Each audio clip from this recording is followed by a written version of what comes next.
watch ဆိုတာမျက်နှာတွေမဟုတ်ဘဲနဲ့ကျွန်တော်တို့ဒီရင်ဘက်တွေနောက်ကျောတွေမှာလည်းထွက်နိုင်တယ်ပေါ့နော်တော်တော်များများ watch ဆိုရင်ဒါမျက်နှာပဲထွက်တယ်လို့ထင်တာပေါ့နော်တကယ်တမ်းကျတော့ watch ကကျွန်တော်တို့ဒီရင်ဘက်တွေကျောတွေလက်မောင်းတွေမှာလည်းထွက်နိုင်ပေါ့နော်ဒါကိုကျွန်တော်တို့ body acne လို့ခေါ်တယ်အဲ့တော့ဒီနေ့မှာတော့ body acne ကဘာကြောင့်ဖြစ်လဲ body acne ဖြစ်တယ်ဆိုလို့ရှိရင်ဘယ်လိုလုပ်သင့်လဲဆိုတာကျွန်တော်ပြောပြပေးမှာမလို့ဒီ video လေးကိုဆုံးကြည့်ပေးပါ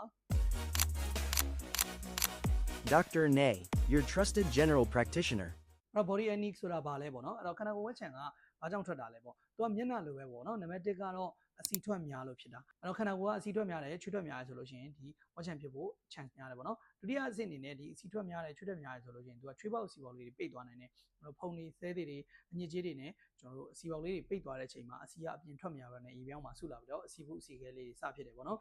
နောက်တစ်ဆင့်အနေနဲ့ကျွန်တော်တို့ကဒီအစီအုပ်စီခဲတွေကိုဗတိတရားပိုးတွေဝင်အောင်နေဆိုလို့ရှိရင်ဒီရောင်ရမ်းခြင်းဖြစ်တယ်ရောင်ရမ်းခြင်းဖြစ်ပြီးတော့ရောင်ရမ်းတဲ့ဝက်ချန်လေးတွေဖြစ်လာတယ်ပေါ့နော်ဒါကိုကျွန်တော်တို့က body acne လို့ခေါ်ပါတယ်အဲ့တော့ဖြစ်ရတဲ့အကြောင်းရင်း၅ချက်ရှိပါတယ်နံပါတ်1ကတော့ကျွန်တော်တို့ဆဲသီးတွေဖုံနေညစ်ကြေးတွေနဲ့အစီပေါက်ကိုပိတ်သွားလို့ပါကျွန်တော်ခုနပြောတဲ့အတိုင်းပဲဆဲသီးတွေဖုံနေအစီပေါက်တွေပိတ်သွားရင်အစီကအပြင်ထွက်မရဘဲနဲ့ရေပြောင်းမှာဆူလာတာပေါ့နော်နောက်တစ်ခုကတော့ကျွန်တော်ချွေးထွက်များလို့ပါအဲ့တော့ဒီချွေးထွက်များတာကဒီ body acne ဖြစ်တဲ့အဓိကအကြောင်းရင်းတွေမှာပါတယ်ဥပမာအပြင်ကျွန်တော်ချွေးရမ်းထွက်တဲ့လူတွေအားကစားလုပ်တဲ့လူတွေပြီးတော့လို့ရှိရင်ကျွန်တော်တို့အလုပ်ပြင်းပြင်းထန်ထန်လုပ်ရတဲ့လူတွေမှာဆိုရင်ချွေးပိုထွက်လေးရှိတယ်ပေါ့နော်အထူးသဖြင့်ကျွန်တော်တို့ဒီချွေးထွက်နေတဲ့ဝက်စားကြီးကိုကြာကြီးဝတ်ထားမယ်ဆိုလို့ရင်တော့ချွေးပေါက်တွေပိတ်ပြီးတော့ဒီလို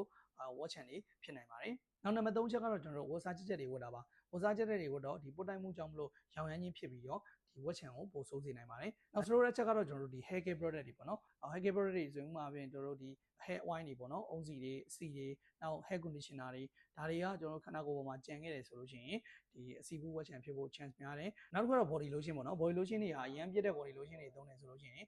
ဝက်ချန်အစီဘူးဝက်ချန်တွေပိုထွက်နိုင်တယ်ပေါ့နော်နောက်ဆုံးချက်ကတော့ hormone နဲ့ဒီကိုယ့်ရဲ့ lifestyle ပေါ့နော်hormone ပြောင်းလဲကြောင်းလည်းဝက်ချန်ပိုထွက်နိုင်တယ်လို့ကျွန်တော်တို့ဒီအေးပြတ်တာစိတ်ဖိစီးမှုများတဲ့ကြောင်းလည်းဝက်ချန်ပိုထွက်နိုင်ပါတယ်နောက်တစ်ခုကခန္ဓာကိုယ်မှာထွက်လာတိုင်းဝက်ချန်လားအဲ့လိုလည်းမဟုတ်ပါဘူးကျွန်တော်တို့ဒီပွင့်ချင်းပေါက်တွေရောင်ရမ်းတဲ့ folliculitis လည်းဖြစ်နိုင်ပါတယ်အမိတ်ဆွေရဲ့စီဘူးကပုံမှန်တော့ပို့ပြီးတော့ရားလဲရားတယ်ပြီးရင်ချွတ်ထွက်ရင်ပို့ဆိုးလာရဆိုလို့ရှိရင်ဒါက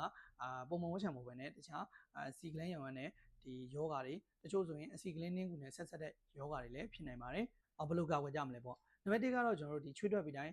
ရေချိုးဖို့လိုတယ်ချွေးဆိုတဲ့ဝက်စားတွေကိုအကြိုက်ဝတ်မထားဘဲနဲ့လဲပစ်ဖို့လိုတယ်ပြီးရင်လေဝင်လေတက်ကောင်းတဲ့ဝက်စားပပလေးတွေကိုရွေးချယ်ပြီးတော့ဝတ်ပါနောက်တစ်ခုက hair care product တွေကိုကျွန်တော်မကြံအောင်ယူဆိုင်ရမယ်ပြီး body lotion သုံးတဲ့ခါလဲ non comedogenic လို့ခေါ်တဲ့အစီဘူးမထွက်တဲ့ body lotion မျိုးကိုရွေးချယ်အသုံးပြုပါလို့အကြံပေးချင်ပါတယ်အဲ့တော့ body acne ဖြစ်တယ်ဆိုလို့ရှိရင်ဘယ်လိုသက်သာအောင်ကုလို့ရလဲဆိုတော့ကျွန်တော်တို့ကဒီရေချိုးဆက်ပြာကိုအရန်မှုေးတဲ့ဆက်ပြာမျိုးမသုံးပါနဲ့ဂျန်နယ်ဖြစ်တဲ့ဆက်ပြာမျိုးကိုပြောင်းလဲပြီးတော့အသုံးပြုပါဘန်ဇိုင်းပါအောက်ဆိုက်ပါတဲ့ salicylic acid ပါတဲ့ body wash မျိုးသုံးတယ်ဆိုလို့ရှိရင်တော့ wash ချန်ကိုပို့ပြီးတော့သက်သာနိုင်ပါတယ်အဲ့တော့ဘယ်ချိန်မှာဆရာအောင်နဲ့ပြသင်တယ်ဆိုတော့ဝက်ချန်တွေကပို့ပြီးတော့များလာတယ်ပြီးရင်ရားလဲရားလာတယ်ပြီးရင်ဝက်ချန်တွေကပုံမှန်မဟုတ်တော့ဘဲနဲ့ရောင်ရမ်းဝက်ချန်တွေဖြစ်လာတယ်ပြည်တွေထက်လာတယ်ဆိုလို့ရှိရင်တော့အမြန်ဆုံးဆရာအောင်နဲ့ပြသပြီးတော့ကုသဖို့အကြံပေးချင်ပါတယ်